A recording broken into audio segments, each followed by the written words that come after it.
साक्षीपन की स्थिति से, साक्षीपन की स्टेज से परेशानी शब्द को समाप्त करने वाले ही मास्टर त्रिकालदर्शी हैं। अब इस त्रिकालदर्शी शब्द को समझें तो त्रिकालदर्शी का अर्थ है जो तीनों कालों को जानता है।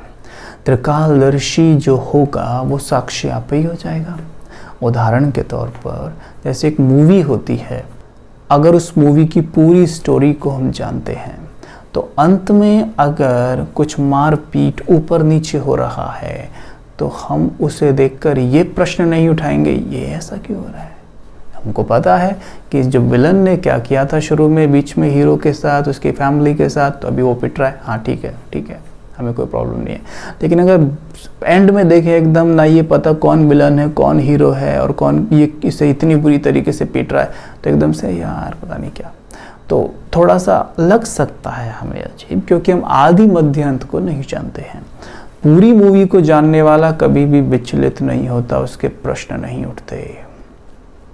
Right, in the same way 5000 वर्ष की जो मूवी परमात्मा ने हमें बताई है, इस मूवी का ज्ञान जब बुद्धि में तैरता रहता है तो अपने आप ही हम प्रश्नों से मुक्त होकर प्रसन्न चित्त हो जाते हैं। तो प्रश्नों से मुक्त होने का आधार है त्रिकालदर्शी होना। त्रिकालदर्शी हुए बिना हम साक्षी नहीं हो सकते। अब देखिए, जैसे मानिए, अब देखो, इससे त्रिकालदर्शी होने से साक्षी हो जाते हैं और साक्षी होने पर कैसे हम सभी आत्माओं को आसानी से एक्सेप्ट कर पाते हैं। पास्ट में चलेंगे, 3 काल होते हैं ना, पास्ट, प्रेजेंट और फ्यूचर। पास्ट में क्या हुआ? पास्ट में मैं आत्मा इस देह में नहीं थी, दूसरी देह में थी। उससे पहले किसी और देह में थी। मानो वहाँ मैंने 50 वर्ष 100 वर्ष उस देह में गुजारे, फिर उससे पहले किसी और देह में थी। ऐसे ही मैंने अनेक देह रूपी चोले बदले। राइट, अब जो आत्मा मेरे सामने है, मेरे पास है, मानो किसी से मुझे कुछ डिस्टर्बेंस है, किसी का एटीट्यूड मुझे पसंद नहीं है, उसका व्यवहार करने का तरीका मुझे पसंद नहीं है, मैं उससे समझता हूँ ये इरिटेटिंग है। राइट, जब भी मैं उसे देखता हूँ ये ऐसा क्यों नहीं है, ऐसा क्यों है, तो उसे भी देखिए, वो भी इसी चोले में तो नहीं है कोई हज़ारों वर्षों से, उसने भी अनेक चोले बदले हैं। इधर आप चोले बदल रहे हैं शरीर रूपी, वो भी बदल रहे हैं और लंबे समय से बदलते आ रहे हैं। यहाँ अगर आपकी आयु 50 वर्ष है और उनकी मान लीजिए 40 वर्ष है या 50 वर्ष है, इन 40-50 वर्षों के बीच भी देखा जाए तो उनके और आपके बीच में समानता नहीं है, बहुत कम होंगी। मतलब ये है कि उन्होंने कुछ अलग अनुभव किए होंगे यहाँ और आपने अलग किए हैं। इस छोटी सी जर्नी में हम दोनों की यात्रा अलग अलग रही है, तो पीछे जाइए तो पीछे भी तो अलग रही होगी ना। तो इतने 1000 वर्षों की जो ये रिकॉर्डिंग है आत्मा के अंदर, उनकी पूरी अलग है और मेरी पूरी अलग है। और आज हम एक दूसरे के सामने खड़े हो जाते हैं और खड़े होकर कहते हैं यार तुम मेरे जैसे क्यों नहीं हो। सामने वाला तुरंत कहता है तुम क्यों नहीं हो मेरे जैसे, तुम बन जाओ। राइट, तो देखा जाए तो कोई मेरे जैसा हो कैसे सकता है, सबके माइंड की प्रोग्रामिंग अलग है। अब यहाँ पर त्रिकालदर्शी होने पे क्या होता है, साक्षी होना कितना आसान है, क्योंकि तीनों कालों का ज्ञान मुझे आज है। ये आत्मा पूर्व में क्या क्या अनुभव करके आई है उसमें रिकॉर्ड है, मैं बिल्कुल अलग अनुभव करके आया हूँ उसमें रिकॉर्ड है। हम देख के कहते नहीं है कई बार इतना अलग कोई कैसे हो सकता है यार, इतना अलग, अजीब है ये तो, मतलब ऐसे भी कोई सोच सकता है, कहते हैं ना। लेकिन वो उनकी प्रोग्रामिंग के कारण है, उन्होंने पास्ट में क्या एक्सपीरियंस किया है उसके आधार पर उनके थॉट चलते हैं। वैसे ही हमने क्या एक्सपीरियंस किया है उसके आधार पर हमारे थॉट चल रहे हैं। तो इसलिए सामने वाले को स्वीकार करना आसान हो जाता है। भाई अलग सोचना स्वाभाविक है, नेचुरल है, क्योंकि उसने अलग अनुभव किए हैं, मैंने अलग अनुभव किए हैं। कितना आसान हो गया देखो।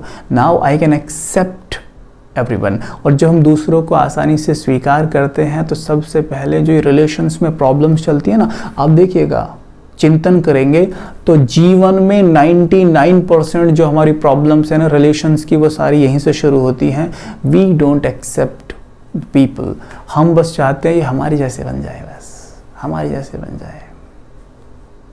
यहाँ तक कि हम जैसे कई बार देखें छोटी छोटी बातों पे इन बातों को लेकर भी आर्ग्यू कर बैठते हैं, तुम ये क्या पहने बैठे हो, ये कलर कैसे पहन लेते हो, I don't like this colour. वो कहता है तुमने ये कैसे पहना है, I don't like this colour.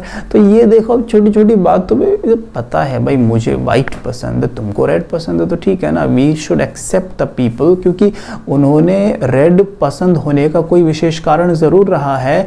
Past में हो सकता है उन्हें रेड बहुत ज़्यादा पहना हो, या उनके पूर्व जन्मों में रेड से उसका कनेक्शन रहा हो, या इस जन्म में किसी वजह से प्रोग्रामिंग बन गई हो। Accept them. और अगर आप उन्हें एक्सेप्ट नहीं करेंगे, भले आपका वाइट अच्छा है या आपका ब्लू अच्छा है, वो आपके ब्लू को भी पसंद नहीं करेंगे, तुरंत बोल देंगे हे आपने क्या पहना है, वो उल्टा आपको वही एनर्जी भेज देंगे। तो यहाँ पर हमें क्या करना है कि एक्सेप्ट द पीपल, और साक्षीपन की स्टेज पे स्थित रहेंगे तो बड़ा आसान होगा। और साक्षीपन कैसे आएगा, त्रिकालदर्शी रहिए। मैं त्रिकालदर्शी आत्मा हूँ, मैं मास्टर त्रिकालदर्शी हूँ, तीनों कालों का मुझे ज्ञान है, परमात्मा ने मुझे बहुत सुंदर ज्ञान दिया है। अपने आप से ऐसे बात करेंगे, मैं जानता हूँ मैंने अनेक इस तरह के चोले बदले हैं, जैसे कलाकार मूवी के अंदर कई ड्रेसेस बदलता है, वैसे इस 5000 वर्ष की मूवी में मैंने भी अनेक चोले बदले हैं। अनेक चोले बदलकर मैंने अनेक पार्ट बजाए हैं, अलग अलग अनुभव किए हैं, वो सब आज मुझ में रिकॉर्ड हैं। उनके आधार पर मेरे बिलीफ सिस्टम्स बनते हैं। मैं सामने वाले को स्वीकार करता हूँ। मुझे किसी से कोई शिकायत नहीं, सब बहुत अच्छे हैं, अपना बेस्ट पार्ट बजा रहे हैं। ये ड्रामा बिल्कुल एक्यूरेट बना हुआ है, इसमें कोई भी दोषी नहीं है, सभी संपूर्ण निर्दोष हैं। हर एक आत्मा वही पार्ट बजा रही है जो उसको मिला हुआ है। मैं सभी को क्षमा कर देती हूँ। We can talk like this। हम सवेरे सवेरे इस तरह से बात कर सकते हैं, और ऐसा करने पर मन बहुत हल्का रहता है। परमात्मा एक बहुत सुंदर बात कहते हैं, और कल्याण के पर्दे के पीछे भी कल्याण ही समाया है। इसे भी ऐड कीजिए, बहुत सुंदर लाइन है, और कल्याण के पर्दे के पीछे कल्याण समाया है। कौन कह रहा है, सत्यता का सागर। ये कोई मनुष्य नहीं कह रहा है, ये परमात्मा कह रहे हैं, जो सत्यता के सागर हैं, जो कभी झूठ नहीं बोल सकते। अगर उन्होंने कहा है तो ये सत्य है, और कल्याण के पर्दे के पीछे भी कल्याण ही समाया है। गौर करेंगे, अगर हमने मेडिटेशन सीखा हुआ है और हमारा डेली का योग परमात्मा से है, हम अमृत वेला और नमाशा मिस नहीं करते हैं, रात को सोने से पहले भी योग करते हैं, तो गारंटी है और कल्याण के पर्दे के पीछे भी कल्याण अवश्य समाया है। थोड़ा सा इंतज़ार करना है बस, आप खुद पाएंगे, अरे वाह मैं तो क्या क्या सोच रही थी, क्या क्या सोच रहा था, ये ना हो जाए वो ना हो जाए, पर देखो कितना अच्छा हो गया, वो नहीं हुआ होता तो इतना अच्छा कैसे होता फिर।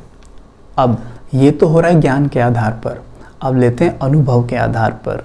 एक काम करते हैं, अपने जीवन की पिछले 6 महीने की या 1 वर्ष की उन घटनाओं को उठाकर देखिए, जब वो घटित हुई थी तो आप पूरी तरह से डिस्टर्ब हो गए थे। जो बाबा से बहुत प्यार करते हैं, जो अमृत वेला ज़रूर करते हैं, नुमा शाम योग ज़रूर करते हैं, बस कहने करते हैं कि जिन्हें बाबा से प्रेम है उनकी श्रीमत पर वो चलते हैं। अब बताइए, बाबा मतलब परमात्मा शिव, ठीक है। अगर आप राजयोग नहीं सीखे हुए हैं तो बाबा कहते हैं हम भगवान को, परमात्मा शिव को। अच्छा अब देखिए, बताइए, चेक करिए 4 वो 5 घटनाएं जब वो घटित हुई थी आप पूरी तरह डिस्टर्ब हो गए थे। समय है आपके पास, आप चेक कर लीजिए आराम से, बाद में चेक कर लेना, अभी सोचिए।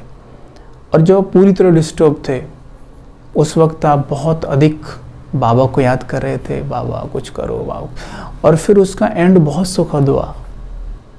तो देखो ये लाइन बिल्कुल क्लियर नहीं है, मुझे अनुभव है। मैं ये लाइन पढ़कर सोच रहा था मेरे पिछले वर्ष में कौन कौन सी ऐसी घटनाएं हैं जिनके घटने पर मेरे माइंड की स्थिति थोड़ी बहुत ऊपर नीचे हुई थी। मैं बाबा से बातें कर रहा था ज़्यादा उस समय, और मुझे थोड़ा सा ही लग रहा था पता नहीं ये भविष्य में क्या होगा अभी, लेकिन वो इतनी अच्छी तरीके से उसका एंड हुआ कि मैं कल्पना भी नहीं कर सकता उस वक्त। तो ये तो बाबा यानी परमात्मा कहते हैं अकल्याण के पर्दे के पीछे भी कल्याण ही समाया है, मतलब अकल्याण हो ही नहीं सकता है, ये गारंटी है। जब लगे ऐसा अरे ये तो बहुत बड़ा कल्याण हो गया, तो तुरंत याद करना भगवान ने स्वयं कहा है अकल्याण के पर्दे के पीछे कल्याण ही समाया है, तो अकल्याण हो ही नहीं सकता। मेरे साथ कल्याण ही होगा क्योंकि भगवान ने कहा है और वो सदा मेरे साथ है। तो देखेंगे आप वो पहाड़ से राई बन जाएगी बात तुरंत उसी वक्त, और फिर राई बनते ही रुई बना देना और उड़ा देना उसे, मज़ा आएगा। बहुत हल्का रहेंगे, लाइट रहेंगे। फिर कोई भी घटना घटी तो इसे पक्का करिए, रोज़ अमृत वेला नुमा शाम बैठकर माइंड की प्रोग्रामिंग करिए कि अकल्याण के पर्दे के पीछे भी कल्याण ही समाया है। बार बार करेंगे तो जैसे ही कोई घटना घटित होगी एकदम याद आएगा अकल्याण के पर्दे के पीछे भी कल्याण ही समाया है, बहुत बड़ा कल्याण है इसके पीछे, बहुत अभी मेरे साथ कुछ बहुत अच्छा होने वाला है। यस, ये सत्य है, ठीक है। इसलिए पूरी तरह श्रीमत पे अडिग रहें और योग में बैठें तो बिल्कुल निरसंकल्प होकर बैठ जाएं। कहीं भी बुद्धि भटकाने की ज़रूरत नहीं है। बुद्धि तभी तो भटकती है पता नहीं क्या होगा, लेकिन बाबा ने कह दिया ना अकल्याण के पर्दे के पीछे भी कल्याण ही समाया है। अगर वहाँ कल्याण आपको लग भी रहा है तो बुद्धि वहाँ भटक रही है, और योग नहीं लग रहा, बाबा ने कह दिया कल्याण समाया है, तो निश्चिंत हो जाइए और योग करिए मज़े से, एकदम खाइए पिए मौज करिए और योग करिए, सेवा करिए, आनंद में रहिए। देखिए क्या होता है, जीवन बड़ा सुखद हो जाएगा।